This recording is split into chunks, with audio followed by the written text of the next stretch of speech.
বা মোনাজাতের ভাষা পরিবর্তন হয়ে যায়, এদের কথার কোনো উত্তর আমি দিতে চাই না। এদেরকে আমার এত বেশি করুণা হয়। বড় বড় মৌলানা সাহেবরা ইউনুস সুৎকুর, এর চেয়ে মহাপাপী আর কেউ নাই। এখন আসার সময় দেখলাম সেই মৌলানা সাহেবই দোয়া করতেছে, হে আল্লাহ, নবীর পরেই যাকে স্থান দিতে হবে সেই ইউনুসের পক্ষে বলেন সবাই আলহামদুলিল্লাহ।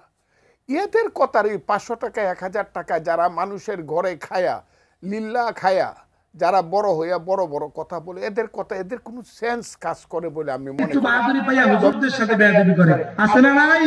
এই কিছুদিন আগে কুলাঙ্গার সমস্ত ইমাম সাহেবদেরকে গালি দিচ্ছে, বিভিন্ন অশ্লীল ভাষায় গালি দিচ্ছে ইমামদের। নাউযুবিল্লাহি মিন যালিক।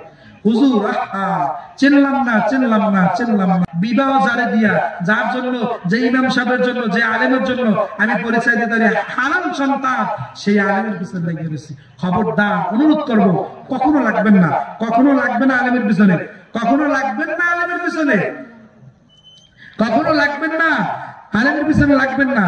এই জন্য সাবধান। আলেম ওলামাদেরকে গালি দেয়, আলেম ওলামাদেরকে গালি দেয়, হুজুর গুনাহ করছে, আল্লাহ মনে হয় ছাড়িয়ে দেবে। ছাড়িয়ে দেবে নাকি? কথা বলেন নাকি? ছাড়িয়ে দেবে? ছাড়বে না। আল্লাহু আকবার।